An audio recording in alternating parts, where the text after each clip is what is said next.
College football is back, and it's finally game week. That means the Clemson Tigers are taking on the Georgia Bulldogs. And the Georgia Bulldogs starting quarterback Carson Beck stepped to the podium to talk about what he expects to see from Clemson this Saturday in Mercedes-Benz. Yeah, absolutely. I mean, I've said that now a bunch of times that, that's probably the main reason of me coming back is coming back and finishing the job and winning that national championship. But I think the team is really excited, especially as we head into a true game week. I mean, it's been a while. Our last game was against Florida State, and honestly, for me, it seems like yesterday, but it also seems like so long ago. So I know the team's excited. I know I'm excited, especially as we really start to prep. I know that the sense of urgency has definitely been up. You go through fall camp, you really focus on you. You get out of camp, really start to hone in on your week one, which is Clemson for us. So I know the guys are super excited. I'm super excited as we prepare for this game week. Let's go. Game week.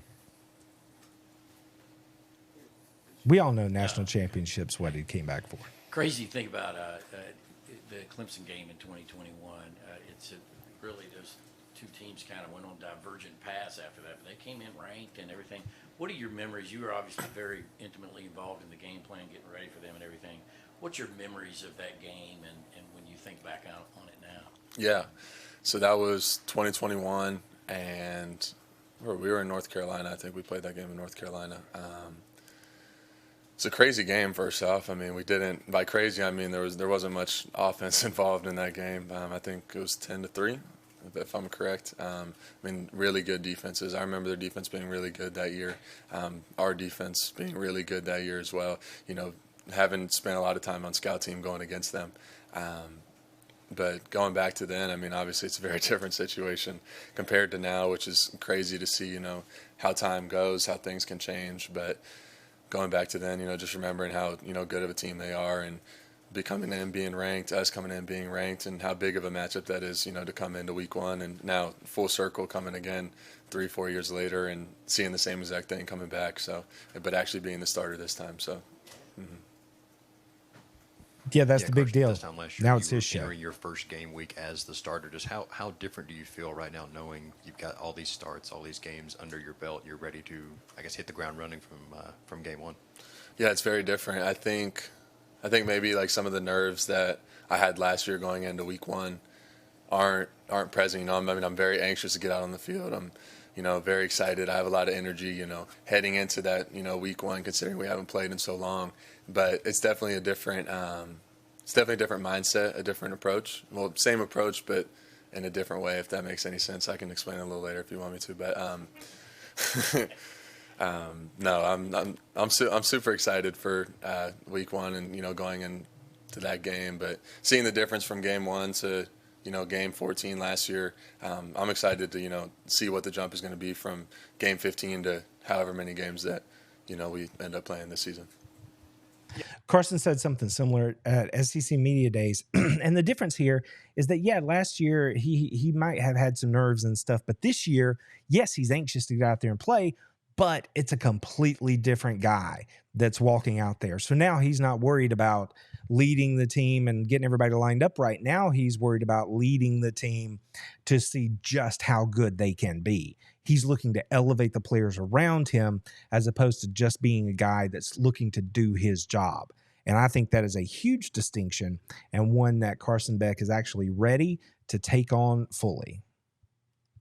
Yeah, having matched up against this Georgia defense throughout fall camp, what are your sort of expectations of that unit going into this first game? Yeah, fall camp is always very difficult, playing against our defense, especially in the conditions of, a Georgia summer, the Georgia heat. It's 100 degrees out there. You get out in that stadium, it feels like 110. There's no wind. The air is just all trapped in the stadium in those scrimmage games. And, our defense has done an unbelievable job, I think. Those coaches, have those guys so well prepared week in and week out, especially playing against us. They see our stuff every single day. They go walk through it. They come out to the scrimmage. They know we're going to run this, and that. And it's almost like they're covering everything, Obviously, we have a lot of talented guys that are going to be able to make plays against our defense and other teams. But, I have a lot of confidence in our defense. I think they're going to do some really special things this year. Yeah, think about that. It doesn't seem fair at all, right? I mean, not only is Georgia crazy athletic and talented on the defensive side of the ball, and they're veteran at a lot of key positions, but also they essentially know what you run. They drill it all the time. So in those scrimmages, those windows are certainly going to be a lot smaller, right? Because they've seen it 100 times. They're going to be able to identify and dissect what it is the offense is doing. And so for a guy like Carson, it helps him to sharpen his edge even more, because he's not going to have a guy that might have 3-4 yard window on a pass route. Against his defense, that might be 1 yard. And now he has to work on ball placement, timing, all those sorts of things. So when we hear people talk about iron sharpening iron, this is the perfect example of what that is. It's a talented team who kind of knows what's coming, and Carson's trying to beat them anyway, he and the offense. So yeah, you're definitely going to improve your skill set doing that day after day. And he mentioned the Georgia heat. Of course, that just adds to the mental toughness, makes it harder. You have to push through it and still be able to focus. So yeah, if you're out there practicing in that heat against that kind of defense, the way Georgia does it at fall camp, you are getting better every day. Carson, what do you think of the running backs that you have available, with this offense on Saturday to run the ball like you want? Yeah, I think our running back room is really deep, and one guy that missed last year with the injury, Branson. He's someone that you go back to his freshman year, 2 touchdowns in the national championship game in 2023. Was that? Yeah, 2023, 2 touchdowns. I mean, just a crazy athletic guy that you can comfortably hand the ball to him. He's going to make plays. A ton of confidence in him. But that's just one guy. I think our running back room is so deep, especially those young guys that are coming in. But then you look at ETN, you look at Cash, and those type of guys that are going to be able to make plays with the run game, in the pass game. But no, super excited to have them, and it always makes my job a lot easier when you have a talented running back room. That's interesting that he chose to speak on Branson first and what he brings. And I think that tells us 2 things. One, he's been taking a lot of reps, which means we may not see ETN for the entire game, if at all. And 2, that he has been impactful in the opportunities that he's had, that he was at the top of Carson's mind there. And he also went on to talk about the young players. So that could be Chauncey Bowens, probably Nate Frazier in that conversation. So Carson may have just tipped his hand just a little bit to let us know who we're going to see a bigger dose of against the Tigers on Saturday. Carson, over here, a couple things. One, Kirby was talking about trying to maintain in the locker room with NIL now, certain positions, obviously, like in the NFL, maybe do a little better in that than other positions. How have you tried to, maintain, while getting some nice deals on the side, to kind of maintain that atmosphere in the locker room where I'm not above anybody else? And also, after that, if you can just discuss what you've maybe specifically tried to work on coming into this season off of the great year you had last year. Yeah, for me and for our team, I don't think anybody really lets NIL come into the locker room. I think our culture is better than that as far as the money aspect. I don't think anybody thinks that they're above anybody. We really don't discuss that type of stuff in the locker room. I mean, it's very individualized, as you know, from person to person and player to player. But I think we do a good job of that as a team, and I think Coach Smart does a good job of that as handling the players in that circumstance. And then for me, coming into this season, just trying to be a better vocal leader, try to be a better leader and, serve my teammates, serve my guys. How can I help a wide receiver? How can I help an O-lineman? How can I help a running back? How can I help somebody on the defense? That's the biggest thing for me, is not only being a leader of the offense, but trying to be a leader of the entire team.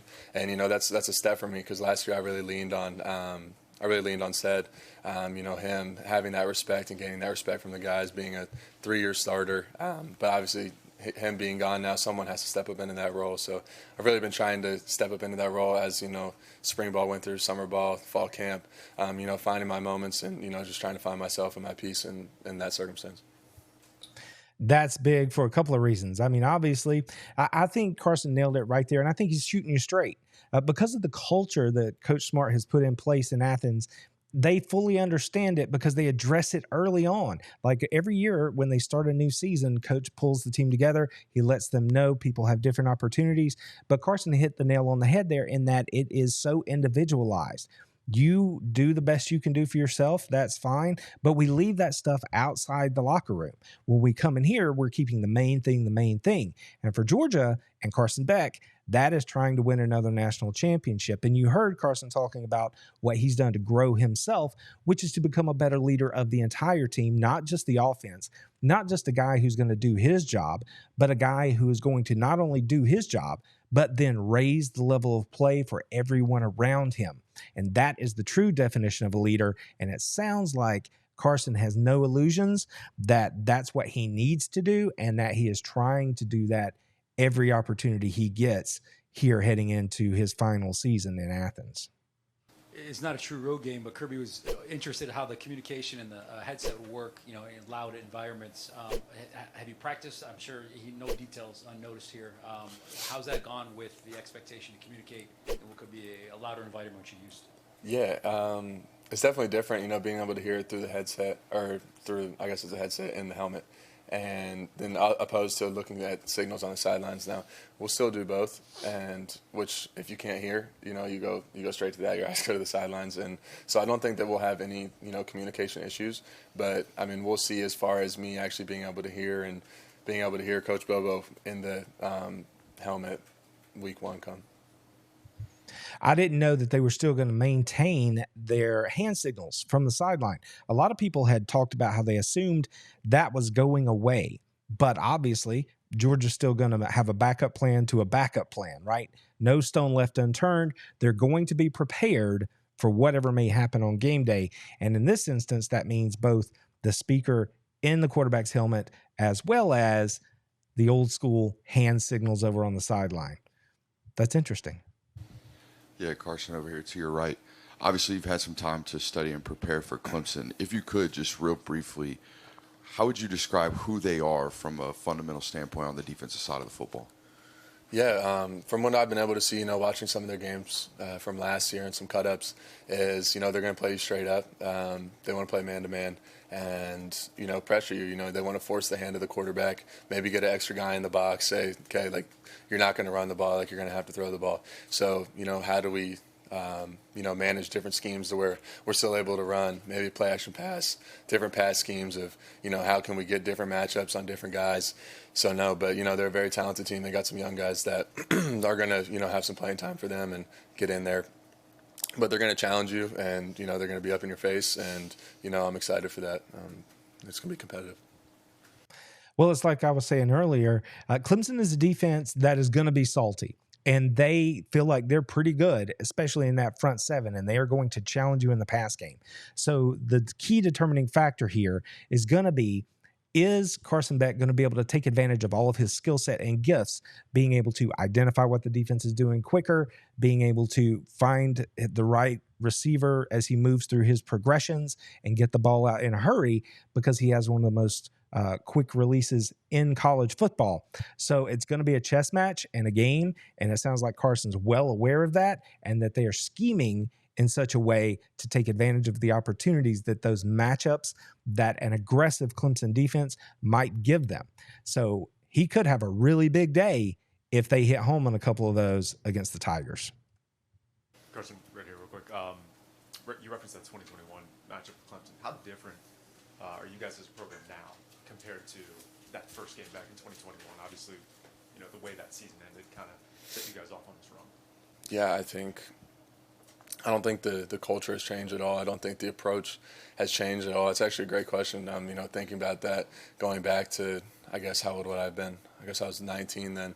So, I was much younger than now, but it's the same. The fall camp was the same. The summer workouts were the same. The spring ball was the same. The winter workouts were the same. It's all the same regimen. There's little changes and little twists here and there of, okay, how can we improve in this way? How can we improve in that way? And, I think our coaches do a great job of that.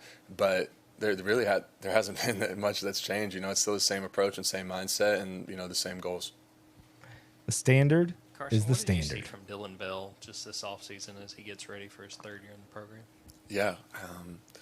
Obviously, he's been able to have a pretty large impact straight from his freshman year. There's some plays and games that he made as a freshman, and then coming into last year, stepping up in a couple of big games, making big-time plays. You go back to, I guess, the game that really, hits my mind is Tennessee.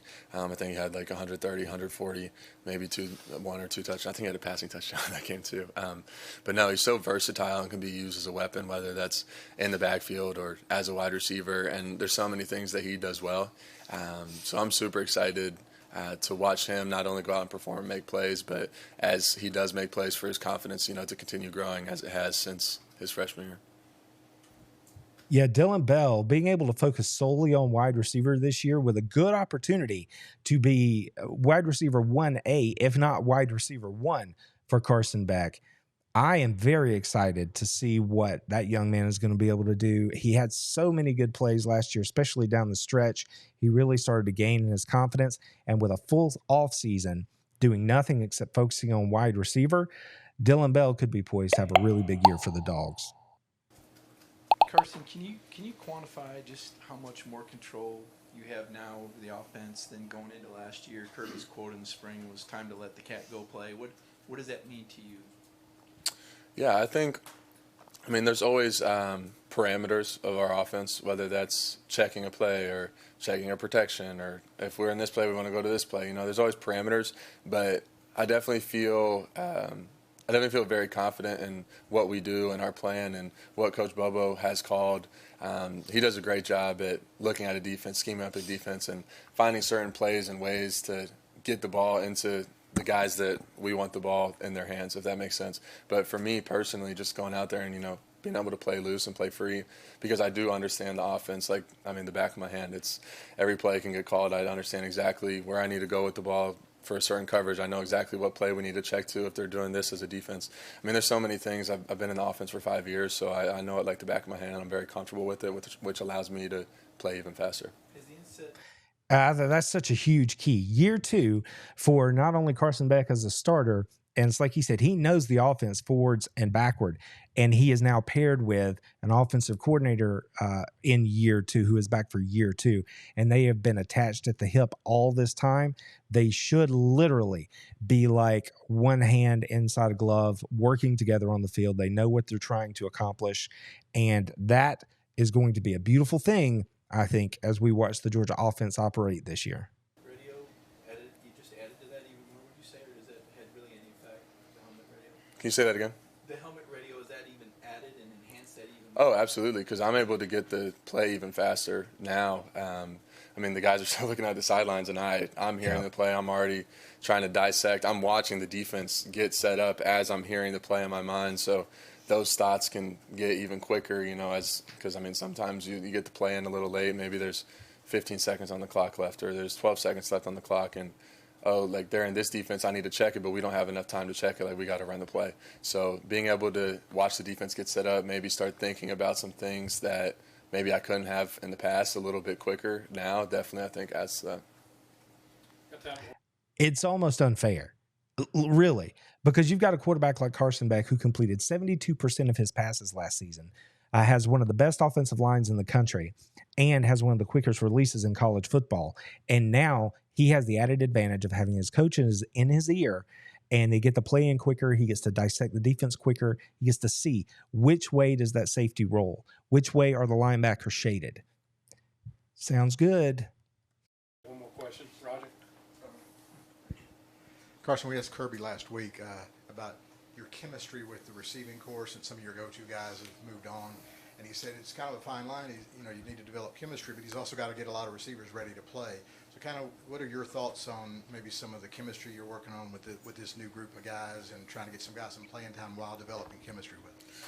Yeah, no, I think that's a great way to put it, is that, I mean, in a game, there's a bunch of guys that are going to go out there and play. It's not just 3 guys out there that are playing every single rep. I mean, the guy runs a go ball 3 times in a row. Someone else needs to go in, So how do I build that repertoire with that many guys? Well, we do routes on air. We go do extra throughout the summer. We go throw on our own without the coaches. I mean, there's a lot of different things that I think we've been able to do since, last season ending and us losing a couple guys. But a lot of guys too that, you know, I've been able to build chemistry with over the last year of starting and into this year, and really trying to hone in on how to run a certain route.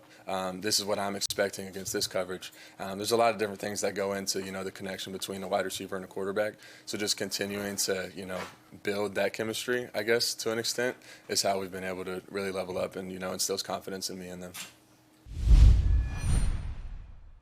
Well, that was a wonderful way to end it, because Carson let us know straight up that all that work in the offseason is done by design. And it's like I talked about on the podcast recently.